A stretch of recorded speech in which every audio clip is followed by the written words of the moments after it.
La Sociedad Española de Radiodifusión presenta... Ser. ¡Viva la radio! Podcast. Siempre. ¡Acción!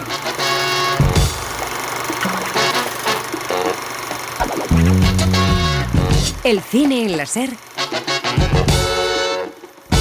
Con Pepa Blanes.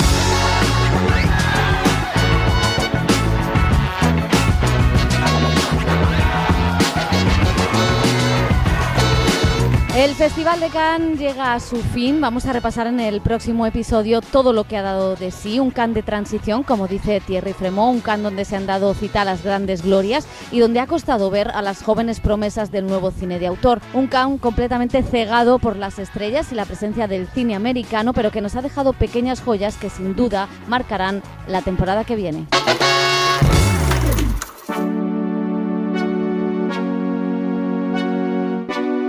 El cine en la Ser desde Cannes. Dans mon esprit tout divague, je me perds dans tes yeux, je me noie dans la vague de ton regard amoureux. Je ne veux que ton âme divagant sur ma peau, une fleur, une femme dans ton cœur, Roméo. Je ne suis que ton ombre, le souffle lancinant de nos corps dans le sombre, animé lentement. Hola, ¿qué tal? Bienvenidas, bienvenidos a El Cine en la Ser en esta edición especial desde Cannes, un episodio donde vamos a comentar y analizar todo lo que ha pasado por este certamen, que son básicamente las películas que a partir de ahora llegarán a los cines. Estarán en la temporada de premios y marcarán el próximo año. José Manuel Romero, ¿qué tal? ¿Qué tal, Pepa? ¿Cómo lo llevas, este Cannes? Pues aquí vamos dando final, ¿no?, a todo lo que ha sido esta mirada, ¿no? El Festival de Cannes suele ser como una panorámica general del cine mundial y este año pues hay un predominio más del cine anglosajón. No sé qué te ha parecido a ti así en líneas generales. Pues sí, eso es, ¿no? Que ha sido un festival un poco desigual, con una sección oficial. Veníamos de un año muy bueno, 2023, con Anatomía de una caída, La zona de interés, La quimera, Dalitz Rothbacher. Este ha sido, pues quizá, ¿no?, un año más desigual, con más cine americano, incluso de autores europeos que han ido a buscar a estrellas americanas para vender sus películas. Y parece que al final, cuando yo ya me vine, han emergido algunas joyas del cine de autor. En este episodio, como decías, vamos a repasar todo esto, vamos a repasar todas las películas, pero también todos los sonidos que nos ha dejado el festival con los protagonistas en este mega podcast especial. El Festival de Cannes en la Ser.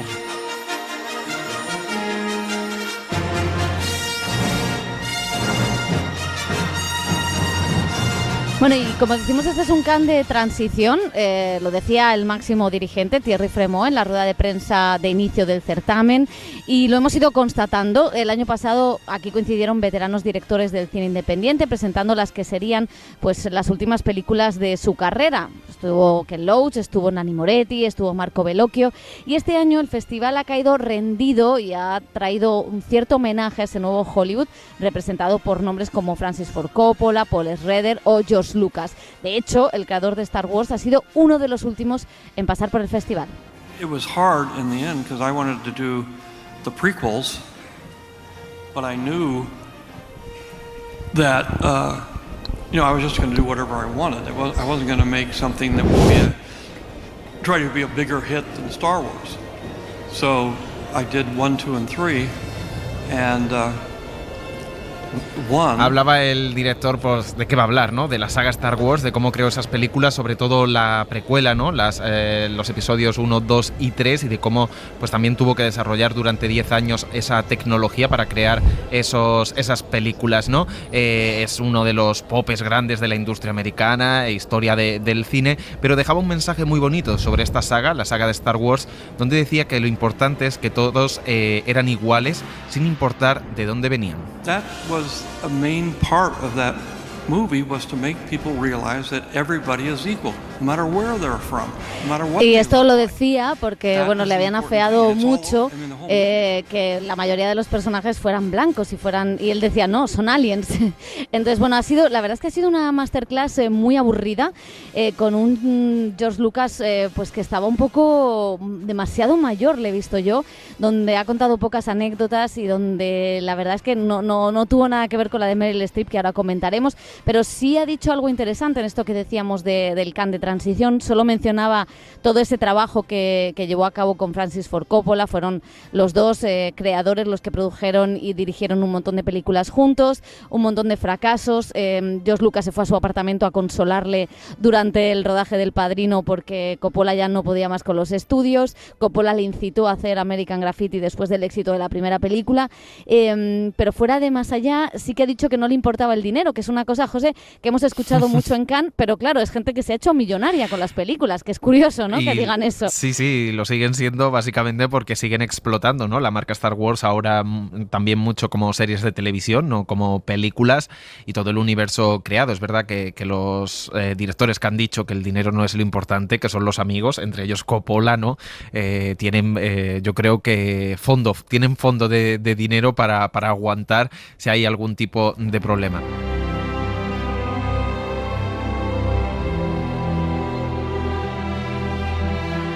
Rompió a reír sin medida y sin pausa, mientras sus ojos vagaban perdidos. ¡Ja, ja! Dijo. Bien claro veo ahora que sabe remar el diablo. Adiós, adiós. Se está saltando versos. Suprimo los trozos aburridos. Adiós, adiós, amigo. Pero atiende, invitado. Una última cosa he de decirte. Inclina la cabeza. Reza bien quien bien ama. Al hombre, a la bestia y al pájaro. Y nada que ver con la masterclass, o como le gusta a Fremo, que dio Meryl Streep al inicio del festival. Tanto George Lucas como Meryl Streep han recibido las palmas honoríficas de esta edición, y la actriz nos dejaba, la verdad, que mucho mejor sabor de boca. Oh my God, the roles are wonderful now, I think, for women. And so many women are producing for themselves and have...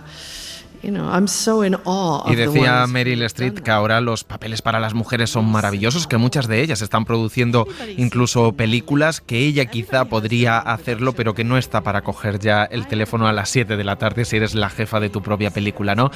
Parece que fue hace mucho, pero la actriz inauguró por todo lo alto, como decía Pepa, el certamen, contando anécdotas, incluida esa escena de Memorias de África donde Robert Redford le lavaba el pelo. So we were shooting in the river and the hippopotamuses were right above it. I don't know if they show that in the movie, I can't remember, but I was aware of it. And Redford was washing my hair like this. Y claro, estaban en ese río en África, y Robert Redford le lavaba el pelo al lado de unos hipopótamos, y la actriz se levantaba y hacía el gesto de lavar el pelo al moderador, el periodista de Canal Plus Francia, que es calvo, por cierto.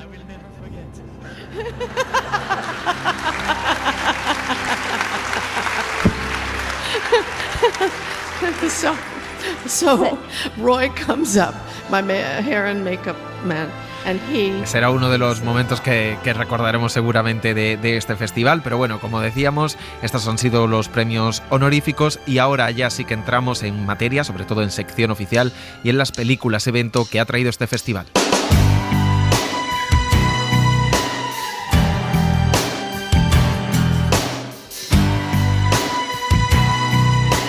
Y es que en esa sección oficial también ha habido directores americanos, de esos que cambiaron el cine presentando sus últimas películas o sus últimos caprichos, según cómo se mire. El más esperado era sin duda Francis Ford Coppola, ganador aquí de 2 Palmas de Oro por La Conversación y Apocalypse Now. Venía con Megalopolis, que es un proyecto soñado desde hace décadas, que por fin ha conseguido levantar, aunque para ello pues ha tenido que financiarla él mismo. De momento sigue sin distribución en Estados Unidos. Does an empire die? Does it collapse in one terrible moment? No. But there comes a time when Megalopolis es una adaptación muy libre de La Conjuración de Catilina, la obra del historiador Salustio, donde se cuenta el enfrentamiento que hubo entre Cicerón y Catilina en los albores de la República Romana, un periodo de crisis y de turbulencia que el director comparaba con la América actual. So my feeling was that to do a Roman epic set in modern America, but I had no idea that the politics of today would make that so relevant.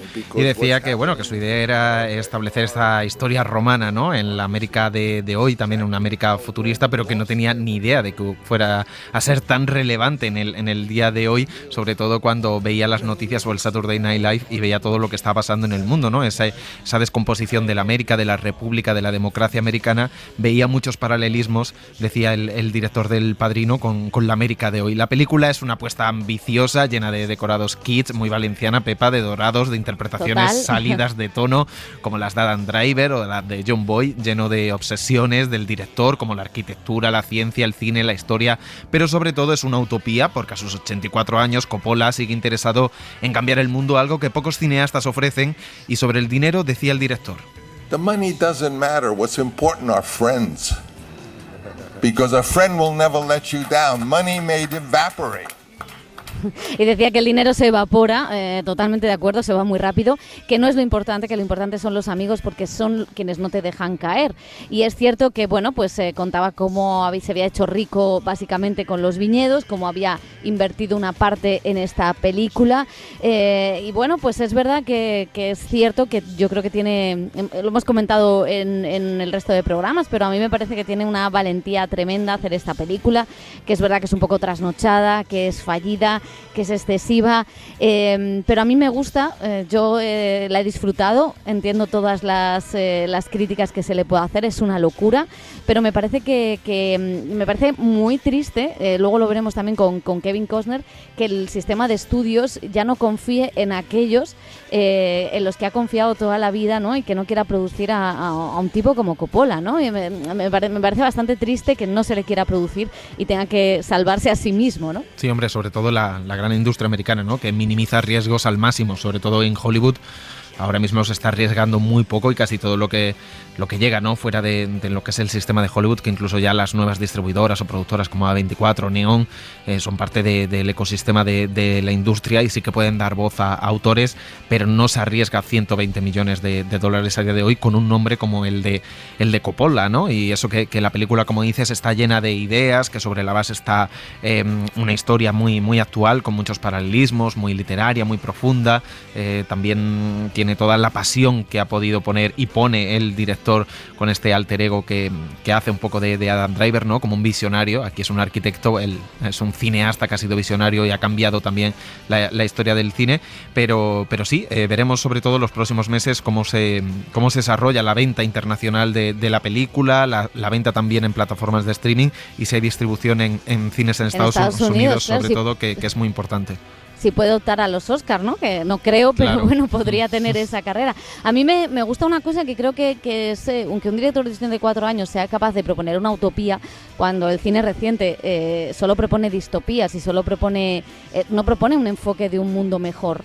Y Francis Ford Coppola propone el enfoque de un mundo, de que otro mundo es posible, ¿no? Y creo que el cine también es eso. Y esa valentía, mira, solo por eso le compro Megalópolis, que creo que somos pocos los que compramos Megalópolis. Pocos, yo no me sumo, ¿eh?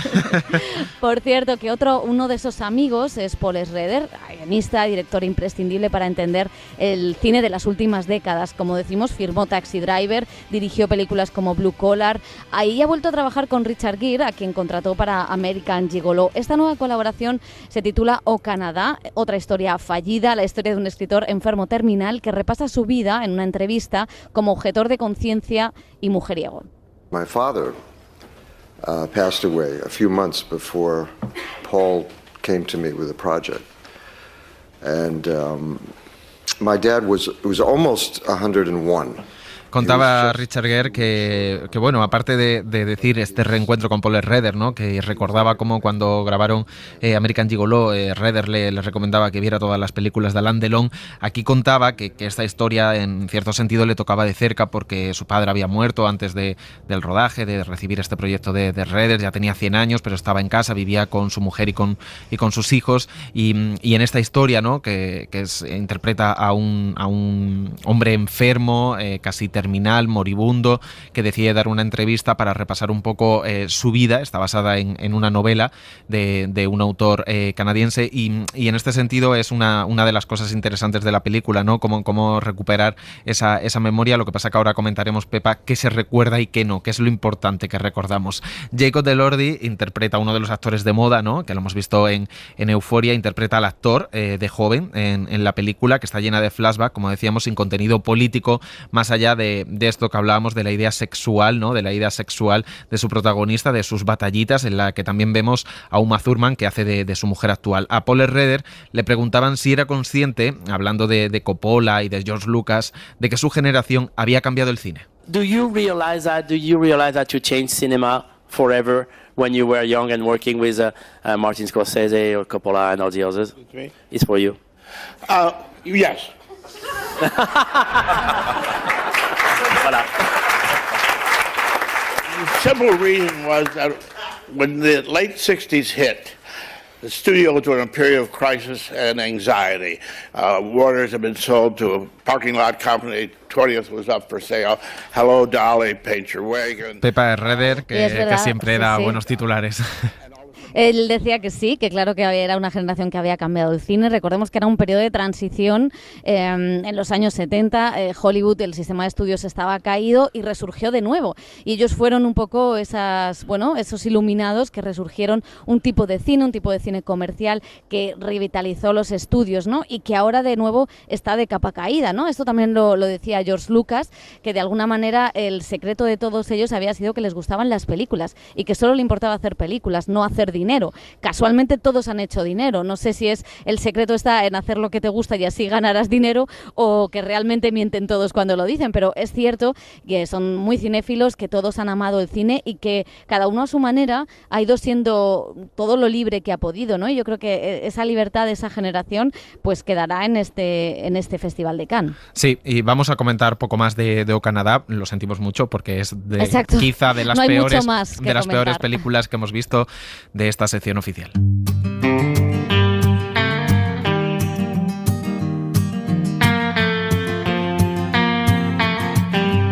Y decíamos que Coppola no encontraba financiación para Megalópolis y es lo mismo que le pasó a Kevin Costner, que para su saga sobre la fundación de América, Horizon, ha tenido que empeñar sus 4 casas. I've had good luck in my life and I've acquired some things, land, some homes that are important to me and they're valuable, but I don't need 4 homes. Y decía que ha tenido suerte, que ha podido adquirir en estos años pues terrenos, tierras y casas. Tiene 4 casas y decía que bueno, que no las necesita, pero que se las quiere dejar a sus hijos. Por ahora las ha hipotecado para pagar esta mega saga megalómana que se ha planteado hacer de 4 western, Horizon, y dice que espera recuperarlas, al menos para dejarle algo a sus hijos y que si no, pues que se apañen la vida, que esto es América. En Cannes, como decimos, ha presentado la primera de las 4 partes. Solo hay rodadas 2 por ahora, que se estrenarán este verano en cines en España. Es la historia de diferentes colonos que fueron a buscar en tierras en el oeste americano, entre ellos Sienna Miller, una viuda que saca adelante a su hija. You and I are standing guard in one of the last great open spaces.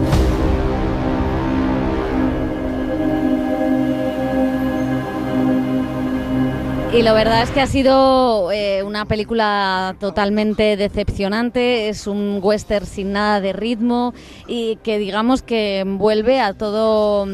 Bueno, a la parte más anquilosada del género, más estereotipada, ni siquiera al western clásico, que era mucho más osado, ¿no? que esto que propone Kevin Costner, que además tiene el pecado de que en realidad está concebida como una serie de televisión, con lo cual cada uno de los capítulos se centra en una parte o en un colectivo, ¿no?, de los que estuvieron conquistando ese nuevo oeste. Dice que es diversa, que ha contado con muchos personajes, pero en realidad es una película que vuelve a... O sea, que yo estaba pensando, ¿qué pensará Lily Gladstone del retrato de los nativos americanos, ¿no? Es cierto que él había hecho western desiguales, La Fantástica Bailando con Lobos, también Open Ranch, que era mucho más correcta, y aquí decía que había querido mostrar, como Pedro Almodóvar, la intimidad de los vaqueros e impregnar el film de personajes femeninos y de diversidad. I'm conscious of race. I lived in a place called Compton, California. I funded a movie called Black or White. It was my version of a level of racism that exists. Decía que es absolutamente consciente, ¿no?, de la raza, del racismo en Estados Unidos, que él que había financiado, había producido una película que se llamaba Black and White, pero que no puede llenar, en uno de los titulares que dejaban, no puede llenar todas las casillas de diversidad en cada película. Así respondía a las preguntas de la prensa. Recordemos que esta película además está fuera de competición, ha sido como una premiere al dedillo hecha para él, para la rueda de prensa y para el fotocall. El actor y director daba las gracias también al Festival de Cannes, porque decía que sin el festival no habría podido sacar muchas de sus trabajos adelante, y especialmente tener este escaparate para presentarlo. Es algo que también hizo Coppola, Cannes al rescate de estos directores que, si ya no son rentables, la industria pues los echa para atrás, y dejaba también este sonido Kevin Costner. And there's so many boats out here, and there's so many billionaires. There's probably no billionaire in here with us. And I'm thinking, yeah, keep dreaming. Y decía que había muchos barcos y muchos millonarios aquí en Cannes, y realmente los hay, y que si alguno podía financiar sus películas. Y preguntaba a la sala, igual hay alguno aquí sentados, y le decía el presentador, no, son todo periodistas, no son millonarios, ¿no? Y bueno, pues la verdad es que estuvo simpatiquísimo, no entendía ninguna de las preguntas, pero era encantador, y creo que sí que tanto en él como en estos directores americanos que saben lo que significa Cannes y lo que ha significado y lo que puede significar en un momento donde el cine tiene que encontrar también su camino, ¿no? O sea que bueno, es un western fallido, pero su rueda de prensa nos dio para hablar. Nos dio vidilla. Bueno, vamos a volver a la sección oficial, porque también ha vuelto David Cronenberg, el director canadiense, que siempre ha sido más outsider, y como decimos, vuelve a esta competición con una película muy personal, Death Road, Los Sudarios, podríamos traducirlo, donde cuenta el duelo tardío que sintió por su mujer fallecida hace 7 años. La película nos muestra como un alter ego de Cronenberg, al que interpreta Vincent Cassel, crea una tecnología para ver en tiempo real el interior de la tumba de su esposa. It's been decades since I had to seduce a woman. You'll never replace Becca. I'm not trying to. What happened? It's like a tracking device. It's obvious they were tracking bueno, you for her. la película habla de la obsesión. La película habla de la obsesión por el cuerpo, del amor, de la soledad, son los temas que aparecen en un film bastante desigual, pero que tiene ideas muy interesantes, como esa relación que tenemos con la muerte o cómo surgen las teorías de la conspiración, porque, claro, mirando el cuerpo descubre unos puntitos negros en los huesos, esto es un poco macabro, y básicamente es como el neocapitalismo se ha hecho con el poder de los cadáveres para controlar y vigilar a todos los ciudadanos. I would like to say something about conspiracy, because I've been reading a couple of reviews and some reviewers, very ignorant, stupid ones, are thinking that the whole conspiracy aspect. Decía Cronenberg, que también es un genio y es muy inteligente, que había leído la noche anterior, ¿no?, algunas críticas a los que llamaba estúpidas y que no habían entendido la película, y que hablaban como de esta teoría de la conspiración, y decía que la conspiración en este caso, en esta historia, es solo una estrategia para el dolor, ¿no?, para encauzar el dolor y para un poco engañarse a sí mismos con el dolor que sufren por la pérdida. Intentaba explicar el director canadiense que bueno, que no ha recibido unas críticas muy desiguales. En Cannes tiene una legión de seguidores, pero esta no es posiblemente la película que más ha gustado de él, teniendo en cuenta que hace 2 años estuvo con Crímenes del Futuro en el festival. A mí la verdad es que no me ha disgustado del todo, entiendo que no es tan rompedora y que visualmente es bastante convencional, pero la idea de la muerte o la idea de las pantallas es un poco un Black Mirror, un poco macabro, mucho más macabro que en Black Mirror, pero quizás menos ingeniosa que otras películas, y luego tiene la parte sentimental que está dedicada a su esposa, ¿no?, y a un duelo tardío. Ils veulent m'offrir des voitures, des bijoux et des fourrures. Es interesante eso del duelo tardío, lo hemos visto también en otra película en competición, Marcello Mio. Es un homenaje curioso a Marcello Mastroianni, el gran actor italiano. La película la dirige el francés Christophe Honoré, y en ella la hija del actor italiano, Chiara Mastroianni, se convierte en su padre. Todo ello es una reflexión sobre la pérdida, sobre la identidad, con Catherine Deneuve, la madre, interpretándose a sí misma. Beaucoup plus lourd pour elle, c'était très ambitieux, c'était très prestigieux et en même temps c'était très lourd. Ce qu'elle a toujours fait bien, parce qu'elle a une patience incroyable, toute sa carrière de cinéma, Une des premières questions qu'on lui posait, c'était évidemment de lui parler. Y Catherine Deneuve, que en la rueda de prensa contestaba las preguntas que le hacían a su hija como buena diva francesa, y decía que ha tenido que era Mastroianni. Hay un momento en la película en que le va a hacer un casting y le dice sé menos Deneuve y más Mastroianni, ¿no? Y que toda su vida pues ha tenido esa comparación constante entre su padre y su madre, un padre que falleció muy joven, al que se parece físicamente muchísimo, y que claro que también quizá la película lo que falla es que no cuenta pues el lado oscuro de Marcello Mastroianni, que tuvo varias mujeres, que abandonó a su mujer y a su hija. Todo ese reproche feminista pues no está demasiado en la película. El cine en la SER desde Cannes.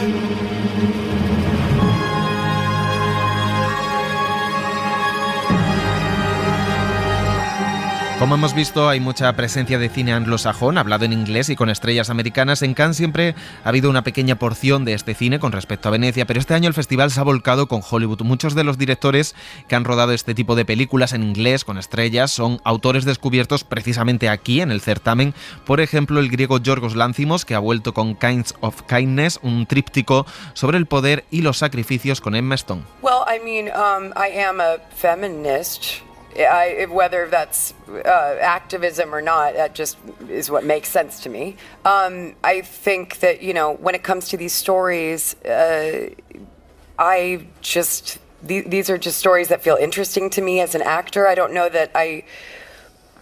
know that I'm really the type of actor that's like, I need to do this film because it has this particular message. I just find the characters interesting. Decía que es feminista, que no sabía cómo relacionar lo del activismo, que es verdad que hacía películas que le gustaran, que no pensaba en el mensaje, pero que se reconocía como una mujer feminista, y en tanto que trabajaba con Yorgos Lanthimos, pues suponía que también era activista.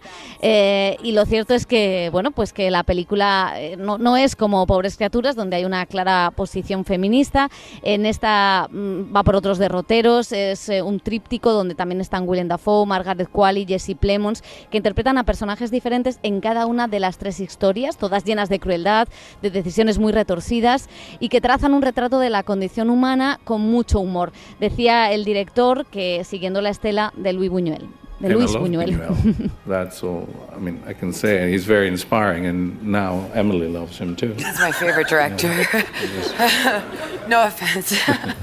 Y decían los dos que siempre ha sido una inspiración el director español Buñuel, y que ahora también, entendemos, se lo había descubierto a Emma Stone, y que ella también pensaba que era su director favorito, sin ofender a nadie de los que estuvieran presentes. Lo cierto es que, como decía Pepa, son tres historias desiguales. Podría haber sido una miniserie. Lo interesante aquí es que Lanthimos vuelve a trabajar con el guionista griego, ¿no?, con el que trabajó en su primera etapa, en la de Langosta, en la de Canino, en la del sacrificio del ciervo sagrado, y no con Tony McNamara, el guionista que le ha acompañado en La Favorita y en Pobres criaturas. Y hay, pues bueno, algo más árido, ¿no?, en esta película, menos mainstream, que dura casi 3 horas y que, como decíamos, son 3 historias sobre la obsesión, sobre qué estarías dispuesto a hacer, pues si te lo pide tu jefe, si te lo pide tu mujer, tu novia, o si te lo pide una secta. Más o menos esa es la idea, ¿no?, una reflexión sobre la dependencia y el control de los seres humanos.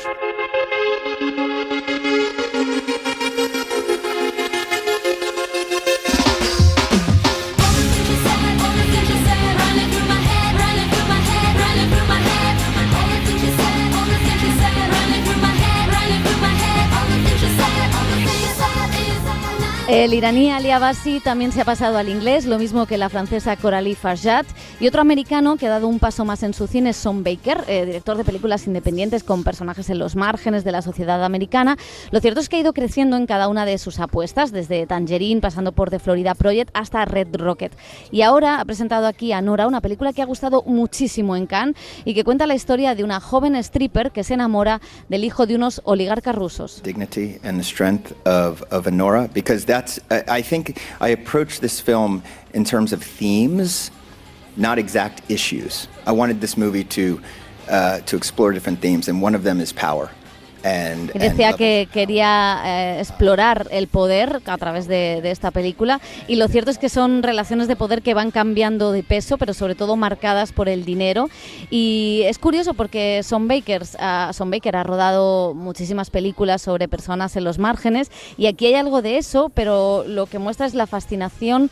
En realidad esta es una película sobre ricos, ¿no? Y es muy curioso cómo alguien que ha rodado en los peores lugares de América ahora enfoca a esos millonarios, en este caso una familia de oligarcas rusos, donde mezcla varios géneros. Por un rato es una película de gángsters, por las noches de Nueva York, casi es Joque Noche, es una sátira contra los ricos, es una comedia romántica a la que el director da la vuelta, hay thriller, todo pasa en una noche en la que una stripper busca desesperadamente a ese recién marido ruso, y los protagonistas han sido dos estrellas emergentes de este Festival de Cannes, como Mickey Madison y Mark Eidelstein. Yeah, Annie is someone who feels very far away from who I am, but I really liked that because it meant I could really completely create a character that's... Y decía la actriz, a la que yo la conozco por la serie Better Things, de Pamela Adlon, que indudablemente el personaje está en las antípodas, está muy lejos de ella, pero que eso ha sido lo interesante de trabajar y de explorar. La alababa también Tom Baker a la joven actriz, porque había sido parte y había colaborado con él en el guión y en el desarrollo del personaje. Ambos contaban que había un espacio de confianza, también con la productora de la película, que es la mujer de Tom Baker, y no han tenido coordinadora de intimidad, porque estaban las escenas muy habladas y se había generado ese clima, ¿no?, de seguridad en el rodaje. Y el otro actor, Mark Eidelstein, sí que bromeaba y era muy gracioso en un momento de la rueda de prensa cuando contaba que cuando le hicieron el casting, y ahora esto que se lleva, ¿no?, de mandar self-tape, directamente le mandó el casting desnudo al director, a Tom Baker, y se reía muchísimo, ¿no?, de su arrojo y de mandar ese casting así, y que había conseguido este papel. Estaban todos muy contentos con esta película, que es una de las que seguro se va a hablar mucho en esta temporada, ¿no, Pepa? Sí, porque, bueno, y cuidado con este actor, que es un Timothée Chalamet, mucho mejor que Timothée Chalamet, pero en ruso, y que tiene un carisma arrollador, porque claro, tienes que sentir la fascinación que siente el personaje por él, y realmente consigue todo, y es muy curioso. La película está plagada de pequeños detalles que son muy importantes políticamente, ¿no? En una primera lectura puede parecer que tiene menos intención de lo que parece, pero no es cierto. Hay muchísimo sobre clases sociales, estamos hablando de rusos ricos todo el rato. Y decías lo de las escenas de intimidad, hay muchas escenas sexuales, es una película sobre strippers, y sin embargo no hay una sexualización en la mirada de Tom Baker, cosa que es muy muy muy interesante. Y es una película además que ha costado 5 millones, que es nada para una película americana, con lo cual es muy significativo que haya un director que haga este cine y que pueda llegar lejos, o que pueda estar aquí en la sección oficial de Cannes. Y es un director que tiene un estilo parecido al de Andrea Arnold, la directora británica. Ha presentado Bird, donde ha mezclado pues ese realismo de la clase obrera británica con ciertos toques poéticos esta vez. Esta es una película de adolescencia, de descubrimiento de una chica en los márgenes cuyo padre es Barry Keoghan, un choni, también uno de estos actores de la nueva generación, con una nueva novia y muchísimos hijos, que conoce a un misterioso hombre apodado Bird, al que interpreta Fran Rogowski. Well, a very long time ago, I had the image of a very tall, thin man with a long penis standing on a roof.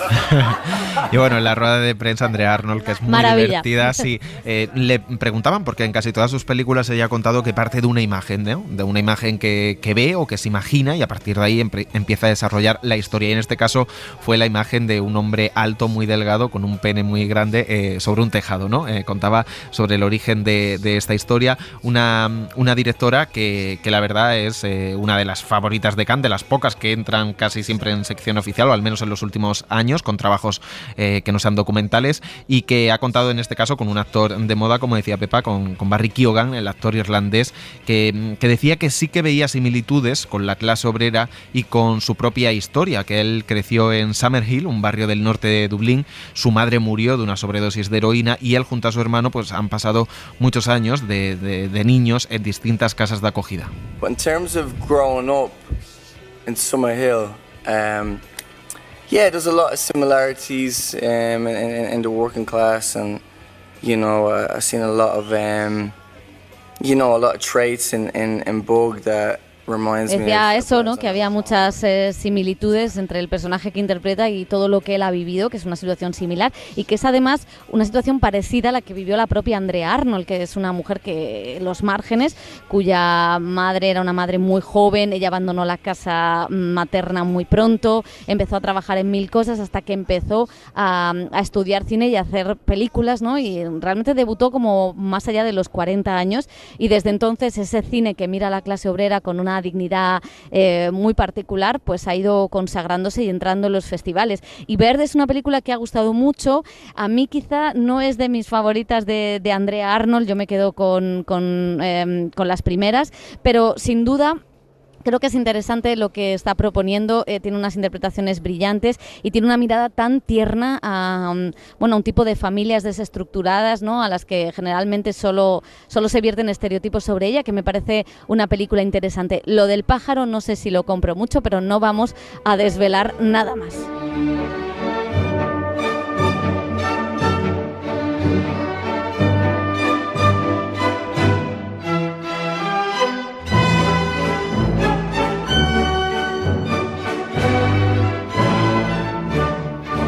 Y como decíamos, esta edición ha sido una invasión anglosajona o de cine hablado en inglés, así que vamos a salir de ahí porque hacía décadas que un director portugués no entraba en la sección oficial de Cannes. Lo ha conseguido este año Miguel Gómez, uno de los autores lusos más interesantes. Grand Tour es una bellísima historia de búsqueda en el contexto de la colonización. Edward es un funcionario del Imperio Británico que huye hacia Rangún, Birmania, el día de su matrimonio. Poco después, su novia, Molly, parte en su búsqueda tratando de hacer el mismo itinerario a través del continente asiático. Faço ideia do que será feito da mal.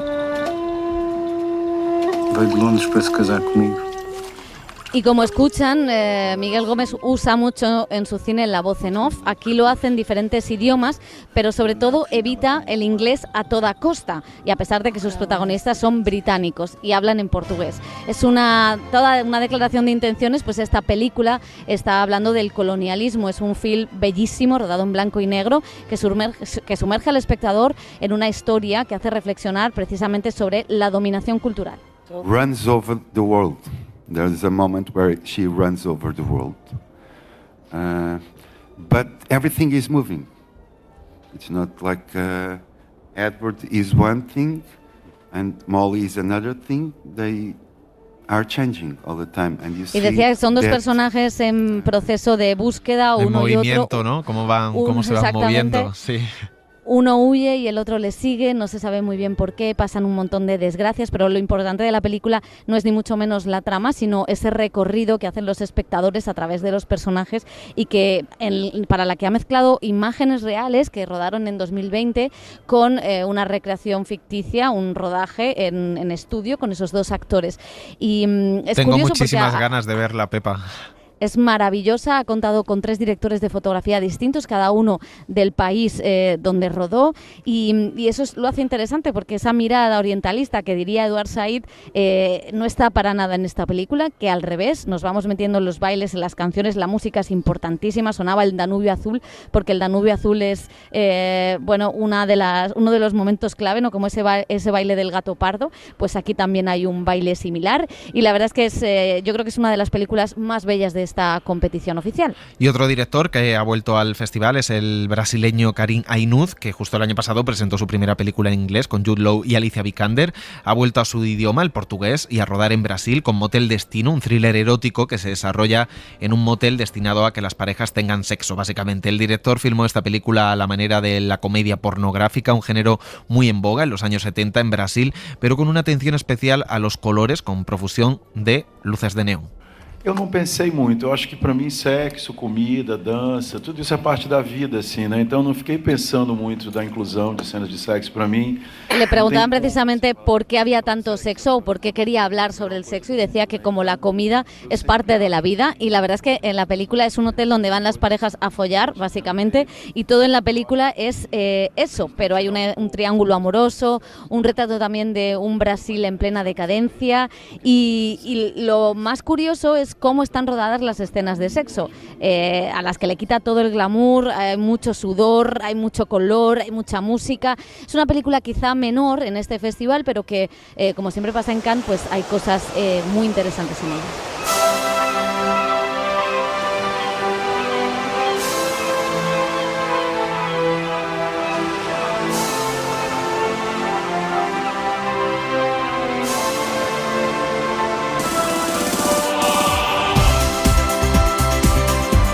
Nos vamos al oeste, como dicen los Pet Shop Boys, porque el contraste con el cine americano, en contraste al que estamos muy acostumbrados, en Cannes siempre hay miradas periféricas fuera de la estética occidental. Son esas películas que nos abren la vista a otras realidades, a otras formas de contar y de mirar. Es lo que lleva haciendo en su carrera el chino Jia Zhangke, uno de los mejores directores de su generación, que aquí en Cannes nos ha ido mostrando los cambios recientes de su país a través de historias de amor descarnadas. Lo ha vuelto a hacer en Caught by the Tides, algo así como Atrapados por las mareas, en su traducción al español, que todavía no está adquirida esta película, un proyecto con el que lleva 20 años.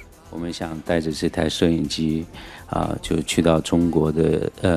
decía el director que fue un proyecto que empezó precisamente en 2021 con un grupo improvisado y viajando, y que ha ido recogiendo imágenes documentales y filmando algunas escenas de ficción. En 2001, perdón, y 20 años después era el momento de ver todas esas imágenes y pensar en qué podíamos hacer. Y lo cierto es que es una película que es muy similar a lo que ha ido proponiendo en su filmografía el director, contar una historia de amor a través del paso de los años, mostrando cómo evoluciona la sociedad china, que ha hecho una transición del comunismo al capitalismo, ¿no? Y mostrar todas esas heridas o todos esos cambios profundos en la sociedad china.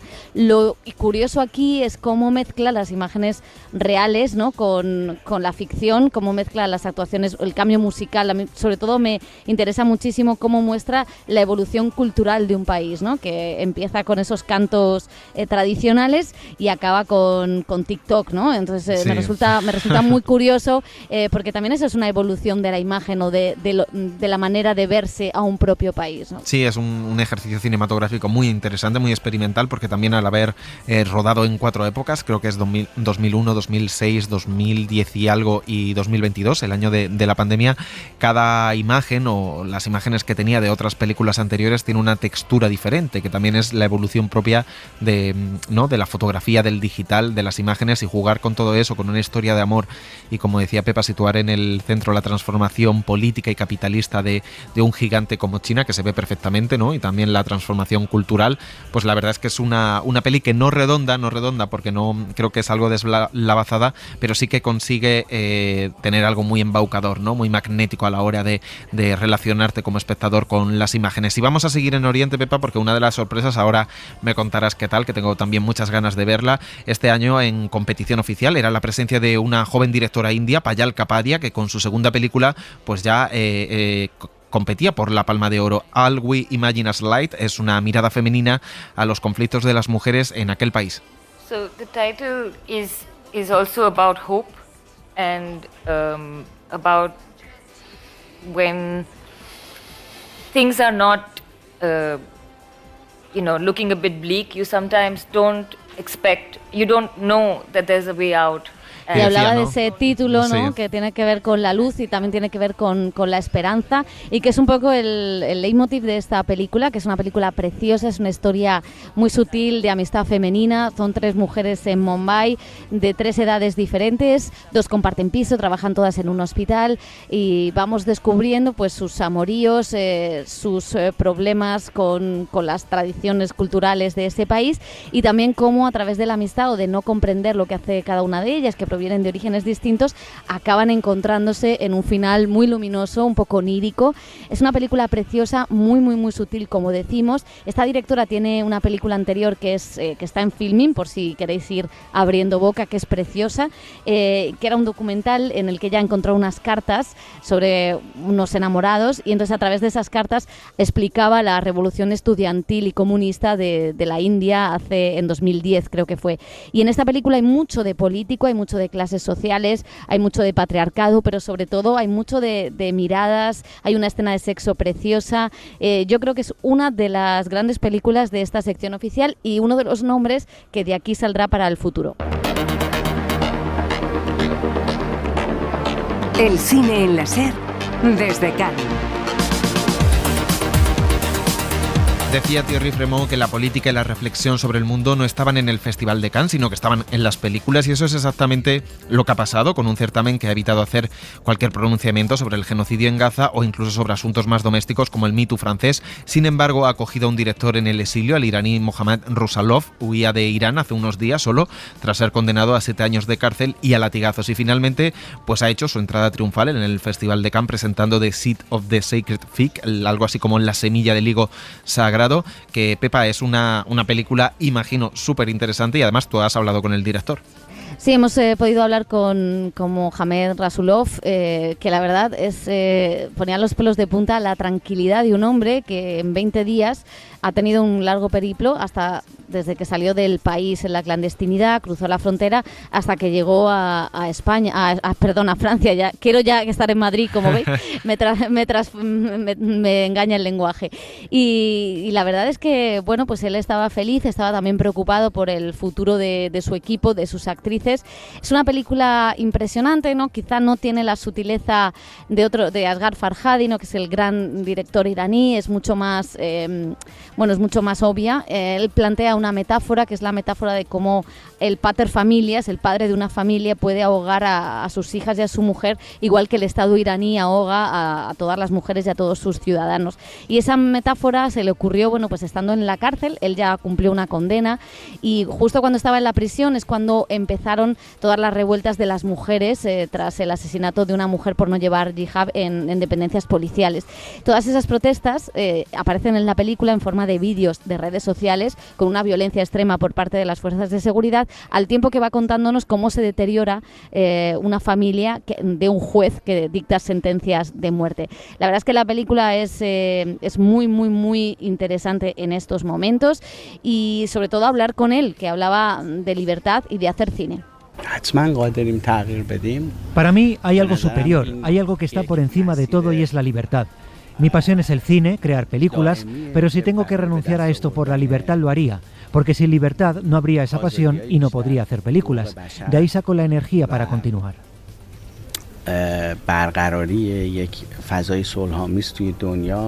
Y también hablaba el director del significado de estar en un festival como Cannes, un escaparate, pues también, aunque no lo quiera Frémaux, muy político. Lo más importante de estar en Cannes es lanzar un mensaje de esperanza a los artistas y cineastas iraníes.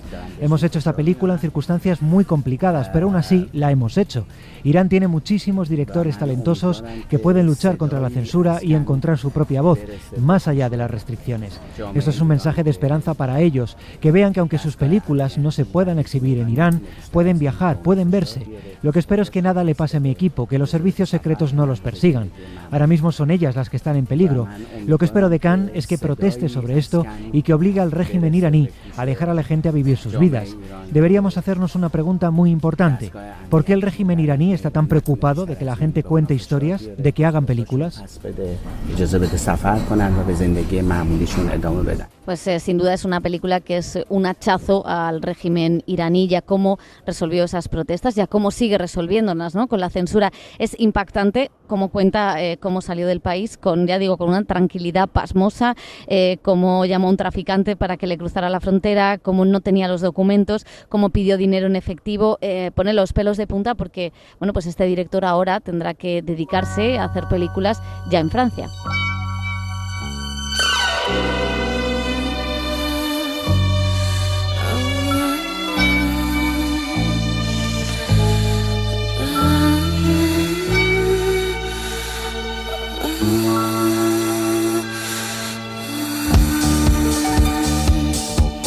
Y ojo a otro director iraní, en este caso uno de esos que se ha pasado a rodar en inglés, Ali Abbasi. When we did this movie, everyone said, "Why do you want to make a movie with Trump?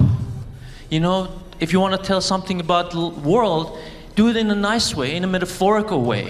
Hay que hacer películas políticas, decían, no metafóricas, casi como si le estuviera respondiendo a su compatriota, ¿no? A Mohammad Rusalov. Sí, porque él siempre ha criticado mucho, ¿no? De los cineastas iraníes que siguen trabajando en su país, que utilizarán la metáfora para criticar al régimen iraní, pero claro, él está fuera y asentado en Dinamarca. Bueno, pedía esto en el Teatro Lumière, decía que había que luchar contra el fascismo de tú a tú, básicamente, en los mismos términos, no con metáforas, sino con películas directamente políticas. Ha presentado The Apprentice, un biopic de Donald Trump, que ha dado mucho que hablar aquí porque ha habido quien ve un blanqueamiento del expresidente de Estados Unidos. This is really not a movie about Donald Trump. This is a movie about a system. This is a movie about a system and the way the system works. Y decía que no es una película en realidad sobre Donald Trump, sino un sistema que está podrido. Y es cierto, yo creo que es lo más interesante de la película, es ver cómo un nuevo sistema que nacía, un neoliberalismo extremo, permitió la creación de monstruos como el de Donald Trump. Y puede hasta leerse como un Frankenstein, sí, hablando de un director que hace terror, porque bueno, pues nos ha dado películas como Border o Holy Spider, y aquí, como decimos, se centra en esos años de juventud y de formación de un hijo de la clase media americana, creado en la cultura de la disciplina extrema, que entra en el mundo de los negocios en esos momentos, ¿no? Y está protagonizado por Sebastian Stan y Jeremy Strong, fantásticos los dos, que ridiculizan al personaje con una liposucción incluida. Esto es lo que más nos gusta, José. De Frankenstein, sobre todo, sí, sí. Y lo más polémico es una violación a su mujer. Es algo que Ivana Trump contó en la biografía, que denunció, pero luego retiró la denuncia, con lo cual eso estaba en el aire. El equipo de Trump ya ha dicho que va a iniciar acciones legales. Everybody talks about him suing a lot of people. They don't talk about his success rate, though, you know. Y le respondía directamente a Ali Abbasi, que decía que todos hablaban de las demandas, ¿no?, de Donald Trump, pero muy poco se hablaba del éxito que tenían esas demandas. Poco éxito. Es un desafío absoluto cómo cae esta película en Estados Unidos, que tienen previsto estrenar en septiembre, coincidiendo con los debates electorales. Vamos a estar ya en campaña electoral todo el año para las elecciones en Estados Unidos, y yo creo que va a ser una peli muy polémica, sobre todo esa escena que decía Pepa, la parte íntima, porque creo que la parte política, ¿no?, y la parte de la verdad, la mentira, retorcer el relato, engañar a la gente, vender victorias cuando ha sufrido derrotas, a los seguidores de Trump ni al propio Donald Trump le importa, ¿no?, que tracen ese perfil, porque al final él se puede defender diciendo que es el perfil de un hombre de éxito, ¿no?, la envidia. Pero sí que la parte personal es donde quizá la película haya tocado un poco callo de Donald Trump y le granjee no solo una demanda, sino polémicas y un enfrentamiento bastante cuerpo a cuerpo, ¿no? A mí sí me parece que hay una mirada a un votante conservador que quizá no es seguidor de Trump o especialmente entusiasta con Trump, pero que sí que defiende, porque claro, olvidemos, quiero decir, señalar a Trump es muy fácil. Aquí lo que está señalando, y que me parece lo brillante, es que señala a gente que hace lo mismo que Trump sin a lo mejor los rayos UVA, ¿no?, o sin el capilar, ¿no?, que se pone Donald Trump. Y creo que eso es lo importante, porque hay mucho votante que haría lo mismo que Trump. Y ver en el espejo a ese monstruo, creo que sí que tiene un sentido, ¿no?, que el decir, bueno, es que somos como Trump, es que hay mucha gente que es como Trump, no solo 4 locos en el país, ¿no?, es la mitad de la población o más de la mitad de la población cuando gana las elecciones. Y todo el sistema que le rodea. Y todo el sistema que le rodea a Donald Trump, indudablemente. Bueno, pues hablando de biopic, es todo lo contrario, ¿no?, de lo que hace Limonov, una balada, un proyecto que ha dirigido finalmente el ruso Kirill Serebrennikov, que ha pasado ya en un par de ocasiones por la competición del Festival de Cannes, con Leto y con La mujer de Tchaikovsky. Aquí adapta el libro de Manuel Carrel sobre este poeta, disidente, político, Eduard Limonov, al que interpreta Ben Whishaw. El director desaprovecha pues la parte política del relato y lo centra todo al sexo en Nueva York en los años 70. Начнем с того, что это не байопик писателя Эдуарда Лимонова. Recordemos que Serebrennikov es también otro exiliado en Francia, dejó Rusia tras ser condenado a varios años de cárcel y ha rodado esta historia con guión de Pavel Pawlikowski, que conoció a Limonov en la guerra de Serbia.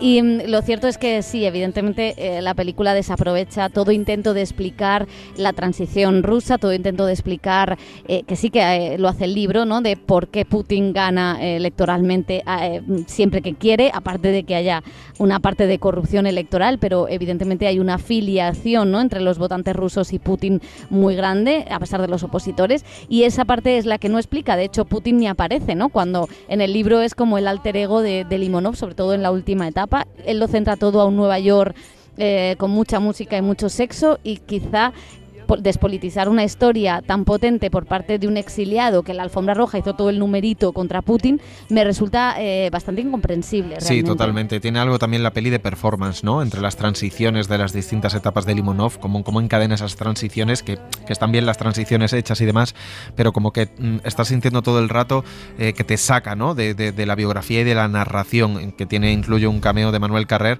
pero sobre todo una de los detonantes, aparte del enfoque y despolitizar un poco la historia de este personaje tan inquietante y a la vez tan apasionante, es sobre todo porque está rodada en inglés, con la protagoniza, como decíamos, el actor británico Ben Whishaw, y sí que chirría muchísimo escuchar una película sobre un ruso, incluso en la Rusia profunda, en inglés. Y siguiendo con eso que pedía Ali Abbasi de hacer cine político, tenemos de nuevo a Oliver Stone, que ha venido acá en otro año más a presentar un documental sobre Lula, el presidente brasileño, en el que se moja y habla de golpe de Estado contra Brasil por parte de Estados Unidos. Y volviendo a la sátira política, fuera de concurso, hemos visto una comedia con zombies y con políticos, valga la redundancia. Guy Maddin dirige Rumors, donde junta a los líderes del G7 en una cumbre en Alemania donde unos zombies arrasan con todo. Bromas sobre la inutilidad de las reuniones, sobre el narcisismo de los políticos actuales, con Kate Blanchett interpretando un trasunto de Angela Merkel.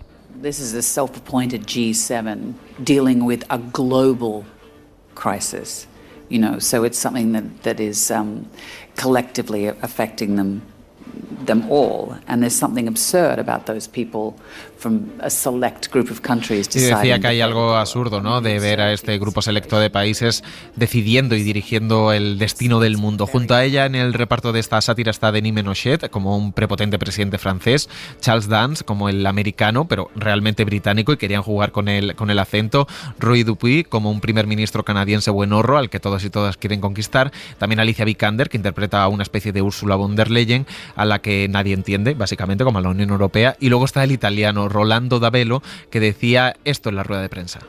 I want a prime minister like Kate Blanchett. I'm serious. I'm serious. Unfortunately, it's not possible. It's not possible. We have another one. But why? But why? I don't know. Y decía que quería una primera ministra como Kate Blanchett, que desafortunadamente no podía ser posible. Ellos tenían otra que también era rubia, en referencia a Meloni. A mí me molesta de esta película que no esté Pedro Sánchez, que el buenorro no sea Pedro Sánchez, que es el que conquista a von der Leyen. ¿Qué Total. es esto? A ver, es ¿Qué el lío G7. nos han metido? No estamos en el G7. A mí me molesta más que dure 20 minutos, básicamente, los chistes, hasta que se empieza a poner de una manera un poco absurda, ¿no? Jugando con esa sátira tan loca, con zombies, con muertos vivientes, con masturbatorios, todo ese rollo, porque realmente el punto de partida es muy, muy divertido y los actores están muy metidos en el papel.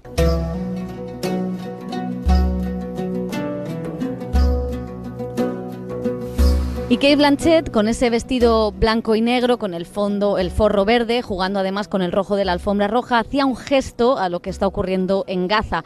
Eso sí, no dijo nada del conflicto en un encuentro organizado por la ONU sobre refugiados. Nada sobre la situación de palestinos, más allá de decir que había que rodar películas sobre refugiados. Esa fue la única mención a Palestina de un festival, el de Cannes, que ha evitado, como decíamos antes, por todos los medios, que hubiera ningún apoyo ni ninguna mención. Pero sí ha incluido en la quincena de realizadores un film dirigido por un director palestino. I really hope so. I mean, I really hope so. For me, this has been my most important.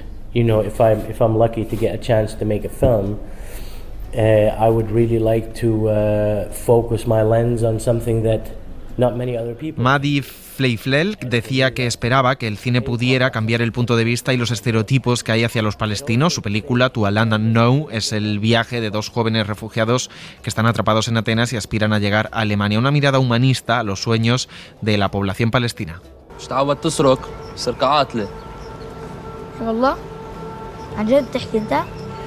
Y el director se alegraba también de esa decisión de Pedro Sánchez, que anunciaba esta semana que España va a reconocer al Estado palestino. Of course, we need all this. We need people to Y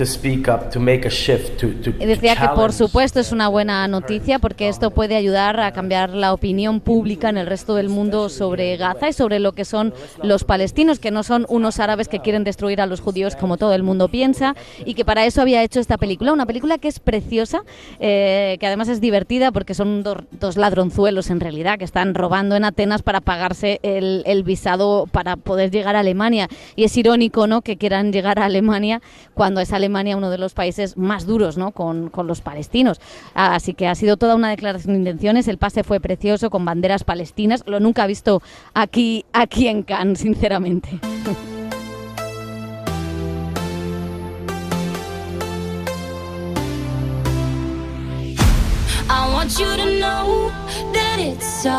Los temas queer vienen apareciendo en el cine reciente con más fuerza, y en sección oficial ha habido 2 películas que muestran la vida del colectivo LGTBIQ+, desde ámbitos muy distintos. Por un lado, la rumana 3 kilómetros para el fin del mundo, de Manuel Parbú, ha sorprendido por su concisión y sencillez para contar cómo se desataba la violencia contra el diferente en una comunidad rural de Rumanía cuando un chico gay es apaleado por besarse con un turista.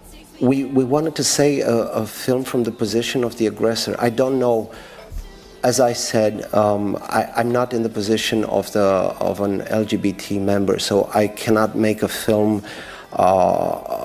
If a French guy is here, decía el director que recordaba La zona de interés, la película del año pasado, decía que era una de las grandes películas de los últimos años, que él quería hacer, haciendo el símil, ¿no?, un poco, una película sobre la mirada o el enfoque era desde el punto de vista de los agresores, porque él se siente también un blanco privilegiado que no pertenece a la comunidad LGTBI, y que entonces su posición en la película no era adoptar la mirada de la víctima en este caso, sino mirar a los agresores para poner un espejo también ante todos como sociedad. Y la verdad es que es una película perfecta, no hay ningún pero, es breve, concisa, cuenta perfectamente cómo se destruye una comunidad por el odio al diferente y cómo todo el mundo se pliega a los poderosos en el momento en el que hay que defender a los débiles, ¿no? Es muy curioso porque sí que tiene algo de La zona de interés, de cómo todos nos hacemos el sueco cuando algo puede perturbar nuestra relación con los ricos o con el poder o con lo que nos da de comer, ¿no? Y es muy sutil, como todo el cine rumano que suele aparecer por aquí en Cannes.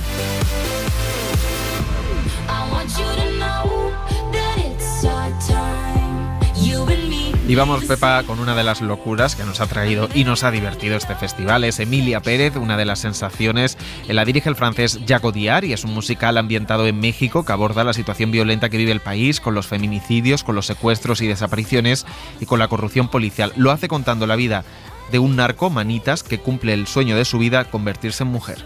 On me demandait quelles étaient l'origine du projet. Alors on peut dire oui, je dis oui, c'était un opéra tout ça, mais pourquoi au Mexique et pourquoi donc en espagnol?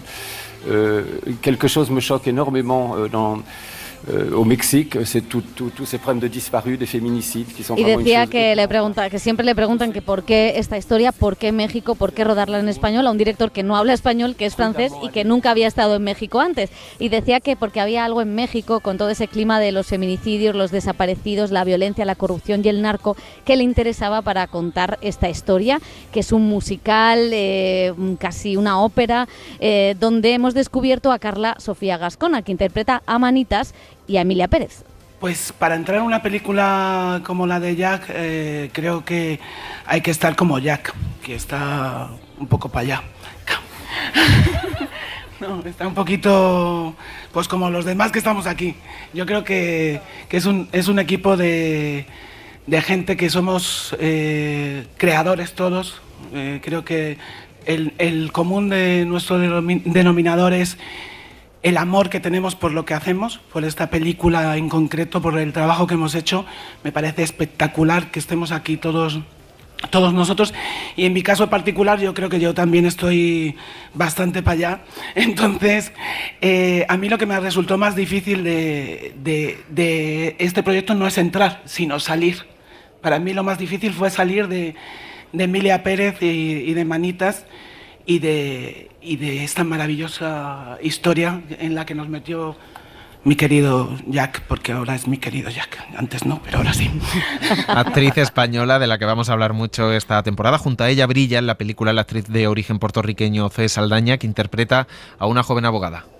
Siendo de los Estados Unidos, siendo de raíces latinas, y ahora tengo ya más de casi 20 años que vivo en Los Ángeles, la cultura mexicana es una cultura que me he criado siempre conociendo mucho. Tengo familia también que es mitad dominicana, mitad mexicana. De que hayan injusticias y haya corrupción en todas áreas, yo creo que lo hay en todos los países, y eso nunca a mí me ha quitado el respeto y la admiración que le tengo a la cultura mexicana.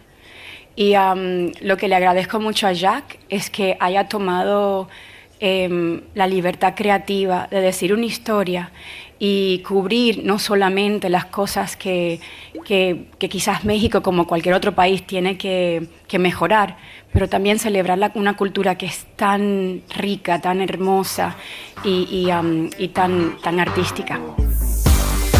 Pues como decíamos, un musical en español que también ha reunido a Selena Gómez, que habla español de aquella manera, y a Edgar Ramírez, y que nos ha sorprendido por la mezcla de géneros, por el tema confuso que trata, porque así a priori cuando alguien lea la sinopsis puede pensar, como pensábamos antes de ver la película, que era el ideario de las TERF o de Vox, y sin embargo es todo lo contrario. Es una película que habla de la necesidad de que cada uno viva la identidad tal y como la sienta, de que el género es un constructo, es una performance, y como toda ella, pues esta película que además tiene una cosa de empoderamiento femenino muy, muy poderoso. Sí, sobre todo tiene cosas muy interesantes, ¿no? Que también vincula un poco la transición física de la protagonista, ¿no? Y su transición espiritual, en cierto sentido, porque ella siempre se ha sentido mujer, con una transición, podríamos decir, moral, ¿no? De la película y de la propia historia en su relación con la violencia, ¿no? Del narco a cómo evoluciona esta mujer. Tiene elementos muy interesantes, hay momentos musicales maravillosos donde entras perfectamente. Es verdad que es una película con esta propuesta tan loca, tan kamikaze, que discurre en una fina línea, ¿no? Que, como hemos comentado en otras ocasiones, que se te puede caer o no se te puede caer. A uno se nos cae más en unos momentos, a otros no se nos cae en ningún momento, pero la verdad es que es una de las propuestas más estimulantes que quizá hemos visto en este festival.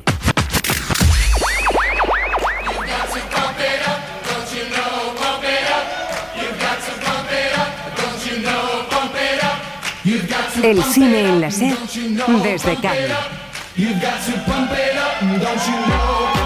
Y vamos ya al cuerpo femenino, un cuerpo de batalla, así lo ha reflejado el cine actual, y en pleno debate sobre el Me Too, que marcó los primeros días del festival. Este año hemos visto por aquí una sección oficial llena de sexo. Hay mucho sexo en las películas este año, lo cual está bien, y también reflexiones sobre el deseo y el cuerpo femenino.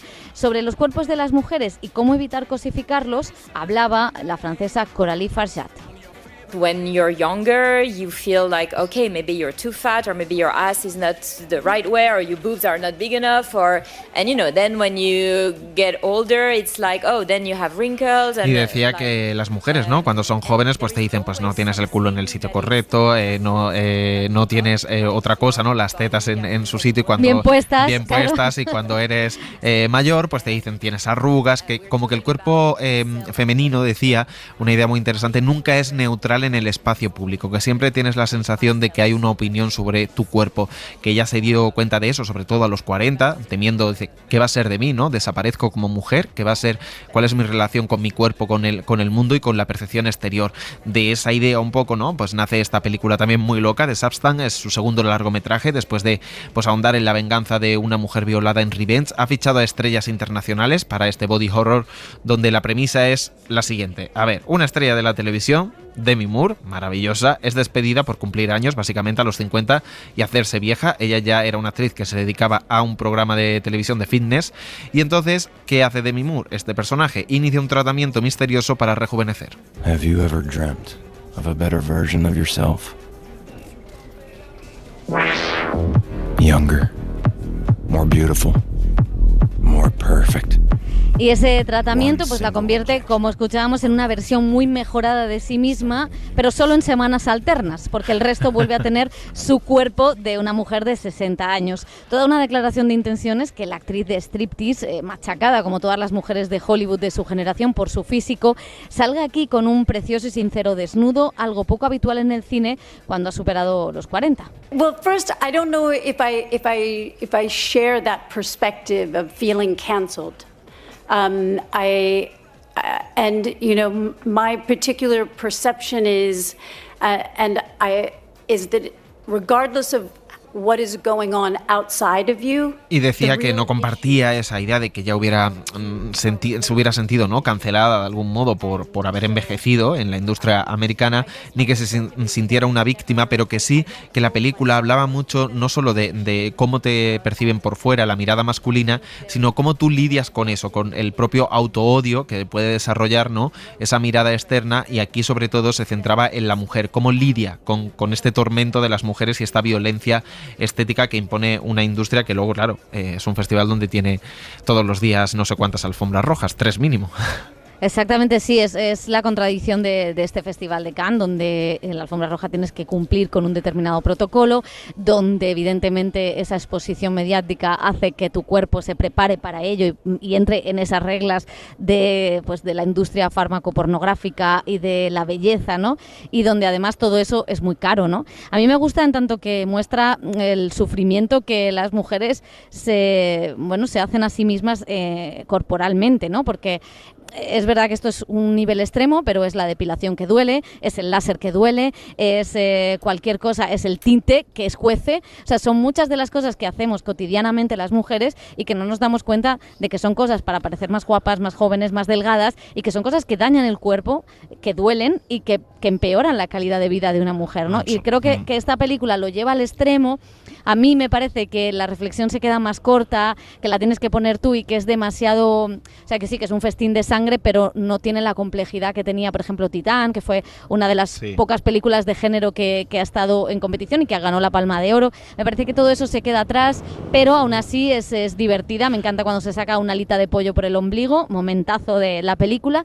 Y me encanta que esté en competición, sí, la verdad. porque la historia quizá a lo mejor se agota pronto, la premisa, no la historia, la premisa, y no hay una reflexión más profunda, más intelectual, pero es verdad que consigue algo como muy difícil, ¿no?, que es ir creciendo en humor, en gore y en recursos visuales que no se van agotando, ¿no? Como que sí que te mantiene entretenido de alguna forma, aunque la historia no avance o narrativamente no haya una profundidad suficiente, pero sí que para el entretenimiento y cómo maneja los diferentes tonos, a mí es una propuesta que me divierte mucho y que creo que a ver cómo funciona, ¿no? Porque es muy bestia en la taquilla, pero va a ser interesante cómo se promocione en Hollywood esta película, si supone el comeback de Demi Moore y cómo reacciona el público americano generalista, si se puede salir esta película o puede trascender un poco al público del fantástico, ¿no?, a un público más como un festival como Sitges.